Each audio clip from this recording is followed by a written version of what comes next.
ya bobongoli makanisi CCM na boyokani ya ministère ya finance pe ministère ya budget elongo na DGI, DGRAD, DGDA, DGRK pe lisanga ya bakongoli mpako ya bingumba ya mboka na biso babongisi kobanda mokolo mwa 11 septembre 2021 kino 11 mars 2022 kampani ya malendisi pona bufuti mpaku pe bokambi malamu ya misolomi ya leta na etando mobimba ya ekolo Congo. Poto tonga banzela ya kitoko. Balopitalo ya sika pona bapinga oyo esengeli mai na lotiliki ebonga bobola esila pe pona bolamu na biso nyonso. Bandeko bafuti mpaku baimboka pe bapaya ndeko tata ndeko mama tosengami biso banso kofuta mpaku kasi bino pe bandeko bakambi boyangela misolomi ya leta na ndenge elongo bani tofuta mpaku po totonga mboka na biso biso nde tobongisa Congo. C'est l'Assemblée qui est souveraine, nous ne sommes que des serviteurs. N'est-ce pas? La nomenclature et le Parlement, c'est l'Assemblée qui est souveraine, nous ne sommes que des serviteurs, malgré les responsabilités. Primo, je mérite pour nos combattants. Combattants en ranguer sont à Suika Miko et Nagasa en ranguer. Sont à Suika Miko et Nagasa en ranguer. Combattants peuvent dormir, sont à Suika Miko et Nagasa dormir. Il faut motiver les combattants dont tu viens. Lorsque nous venons la matinée ici, il faut y avoir une nouveauté. Et pas venir faire une publicité. Non. Nous ne sommes pas la RTNC. RTNC a foutu un mot à droit. IDPS est vivant. Parce qu'il y a des choses qu'on ne peut pas parler ici. Parlez-nous politique, IDPS, République, ou bien national, local ou bien international. Être national, ton local, je dis Congo ou bien UDPS, ou tu parles la France. Parce que lorsqu'on dit, pourcentage. Chaque personne, lorsqu'il parle d'une personne, c'est par rapport à moyennant quelque chose. Alors, parlez-nous,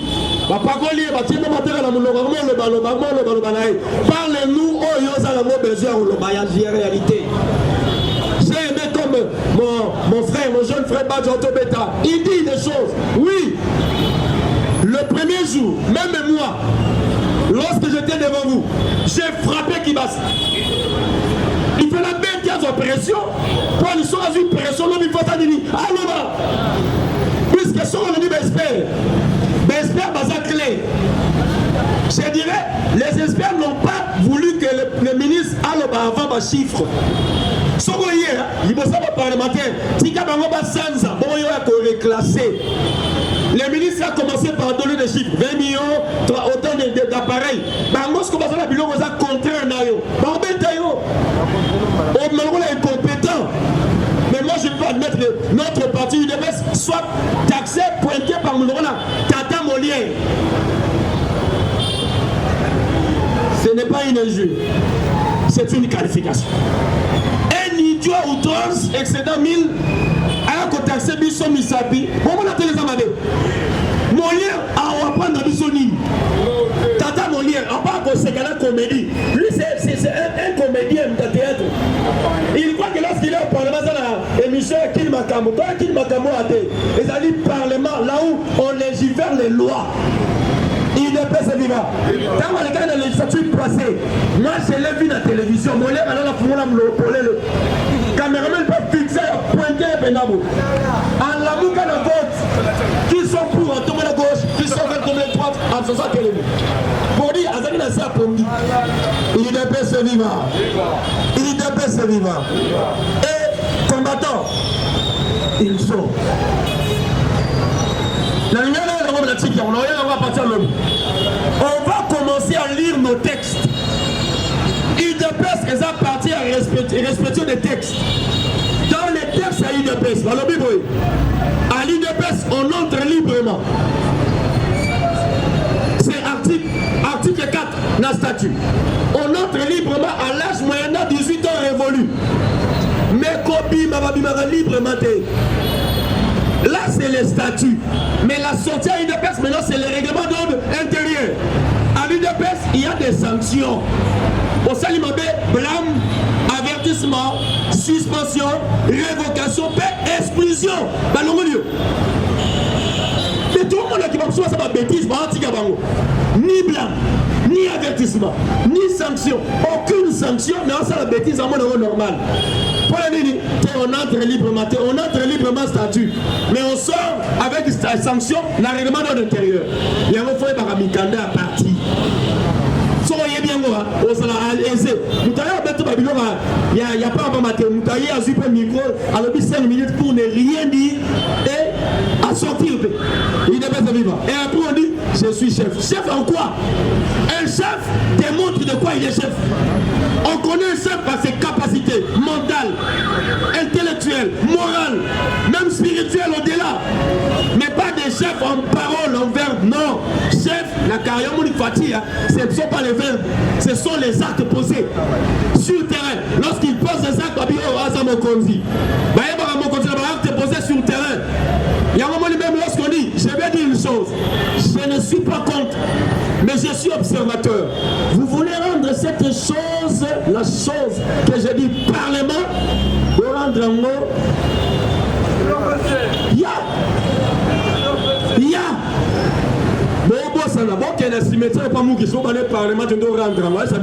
Les parlements debout est une suite d'appui et de pression.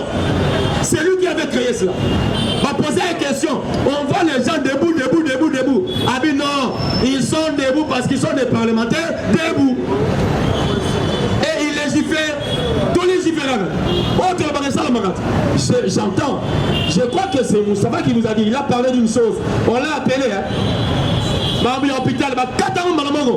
Lorsque nous parlons, si le chef suit, Félix Talanabinoko, je vais dire à quelqu'un, lorsque tu viens ici, salam, salam bien, ben inspecteur Bayaka, Oye Bayete, et le président est le mieux placé dans le renseignement. News va déclaration, même la télévision news. À la présence, il y a même une régie. Toutes les télévisions, toutes les chaînes, quand on sort les réseaux, il y a un moment là, on s'en sort, on s'en est. On est bon, on s'en est. Bon, on a négocié avec l'autre côté. On a un peu papier. Pourtant, il y a un loba, on coma. Il y a un problème sérieux. La parole, c'est autre chose. Il y a un moment, ceux qui n'ont pas envie, ils sont en casse en français parlé. Mais soit papier là comme en français écrit. Mawa, moi j'étais à Brazzaville. La caméra babi dans la soirée, il y a un titre académique aux hommes salatés. Babi, quand tu as un titre académique aux hommes salatés, il y a rien dans le CHU. Les directeurs me disent qu'ils ont un titre académique aux hommes salatés parce qu'il y a un papier, on est qui a un titre académique aux hommes salatés. Alors on a que le matin au bord de l'homme en basse. L'UDPS arrive. Et à l'UDPS, on voit cela. L'UDPS est commis un défaut parce qu'il n'y a pas de la formation. On ne forme plus. Il y a la information, mais formation. Parce que l'homme a comme un grand par rapport à la formation. Non par rapport à l'information. Information, c'est que tu apprends. Mais tu es formé ou pas formé. Il y a un tourné là-bas. Arrondir la belle non formé là-bas. l'UDPS vivre. Si on tient le tuile, on s'en sait toi. Il y a toi besoin de tuile à toi. Donc les gens, par exemple, au Parlement, il y a place en ça, blague, papillon, pigeonté, il y a tellement l'obéla bateau, et ça lit, Makamouya Mboka. l'UDPS vivra. Tenez la bango document, mais ça bango information sûre, vérifiable et vérifiée. Ça l'a fait mon Kenya qui ont investigué mon mille bango logos à pu. Tout à l'heure la PP a été le couteau, il y a un sur le nous sommes l'UDPS. l'UDPS vivra. Pendant ça, ma bonne présence, c'est que toi, ça m'a l'air beaucoup là, c'est que. Alléluia, mettez. Nous sommes un parlement. La chose que vous savez erreur, lorsque nous parlons ici, s'il y a une question, pose la question si nous sommes au parlement. Tu es parlementaire, non? Toi, la carte l'assemblée plénière et l'amour. Loba, au lieu de la bouddhiste et la moupanzi. Attention, il y a parmi nous des bouddhistes. Qu'est-ce que ça paraît? Des bouddhistes. Regarde ce qu'on a fait battre. Bah ça va bouddhiste, il y a bouddhisme, mais au bouddhiste, il y a bouddhiste. Au moins, vous avez fait une bataille. Sur le bien, il y a un bouddhiste, un bouddhiste. Au lobo, il y a un micro. Le baboué. José, oh le bien c'est un mot, oh et angol, oh le bien dans micro, parce que les gens veulent apprendre la chose, pas qu'il y ait libanda. Mais yo, dans libanda on a aussi si sont le prosonios, aux amours ya Bouddha, tous amours ya Bouddha, parce que tout ça, na son ango, babaka bouddhiste, et d'après c'est vivant. Il y a un calcul, chers combattants, les présidents allaient à Oyo. Quand vous présentez au contourner Afrique, les gens ne comprennent pas. Parce que tous les pays limitrophes du Congo ont des problèmes sérieux avec nous. Bazana ba contentieux et belé, bazo devoir na Congo misolo et belé. Ça soit ça la dette morale. Parce que à l'habitude, il y a un conflit, on habite, ciao. Bato balaka ça va, bobi que toi la problème on habite. Bato on fait on habite, ciao. Bato bazo kota na masuwa grand bike, balongola masuwa. Bato bazinda, oli masuwa kene masuwa zongela bango. Eli c'est ballon la bango nyonso. Vous voyez bien monter. Après on a refoulement, baziola bandeko na biso abasina ba mama mikolo. Baso ba image ba balancer un peu na net. Ça soit un problème sérieux. Ça soit des problèmes sérieux par rapport à la carré minier à la Congo. Vous voyez que ça soit ça signé mon Canada président Fati. Andima qui a remboursé Mbongo na biso. Et Mbongo on peut tout réussir la présence là. Parce que l'entourage des Sassou, les gardes que vous voyez ne sont pas des Congolais, ce sont des Aïrois Zekete. Il doit persévérer. Oh, il va protéger parce que ma soirée, le Rwanda Ndekona Bango. Sassou n'est pas 100% Congolais d'en face. Ce qu'on lui dit, nous commençons dans un tas de voyage. Dans le nord, il y a Congo, les deux Congos, il n'y a pas d'eau. Entre villages à Sassou, il n'y a pas d'eau, il n'y a que la terre. On peut saluer maman comme ça. On peut saluer. Oh, le Congo, va venir Congo, vers Baïfondo. Donc Sassou, si on les protège, parce qu'il est aussi notre demi-frère. Mais pas la femme. Que moi, si tu moi, si tu es bien, ça vous t'a. Vous allez sur là, papa Gallo, Gallo Poto, hein, Poto Gallo. Il n'a pas sa vivant. Mais du moins, nous sommes par rapport à nos pays limitrophes, même l'Angola a un contentieux avec nous. Avant qu'Edouard dos Santos s'en aille, Edouard dos Santos n'a contentieux Angola, Congo, le Baboé. Je remettrai l'argent du Congo lorsque la RDC aura un gouvernement responsable.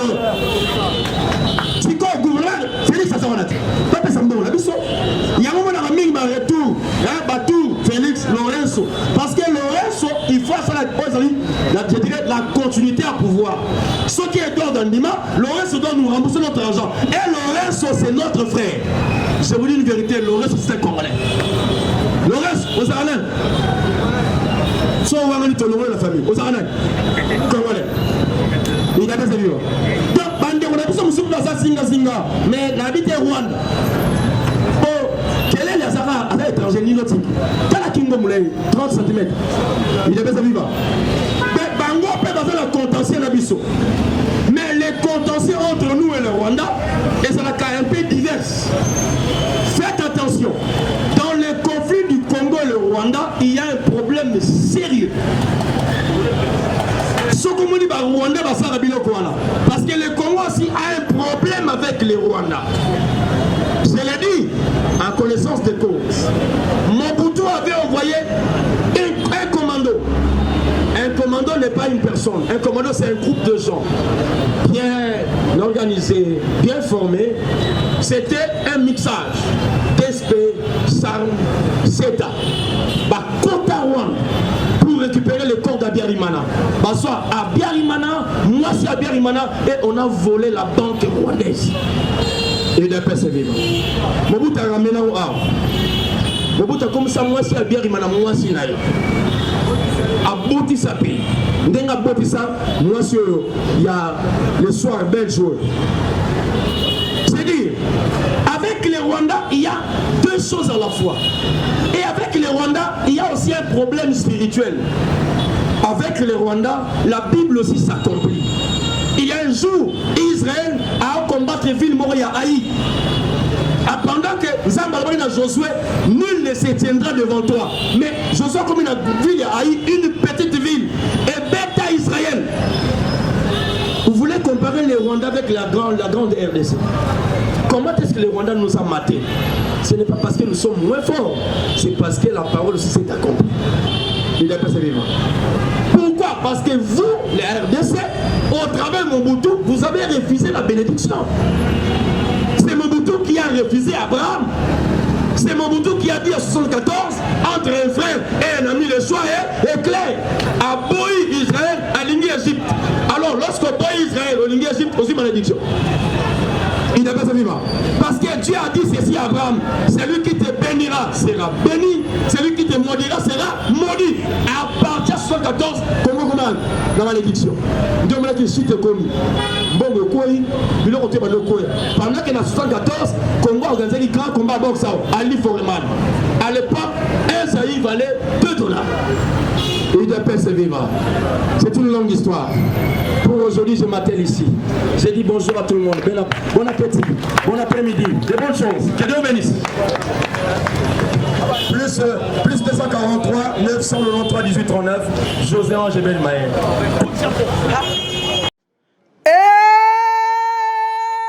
Papa, maman, nini yangoko établissement les greniers okokuta yango wapi na boulevard poids lourd entrain de l'eau numéro 27 établissement les greniers unique établissement na kata ville province de Kinshasa établissement les greniers suka établissement les greniers bakoyamba yo kuna et papa Laurent na mama na nous bapesio ya kolia pe ya komela na établissement les greniers bazoteka en gros pe na détail na établissement les greniers bapri ezali ya Paris pe na Bruxelles na établissement les greniers le peuple d'abord na établissement les greniers ti na établissement les greniers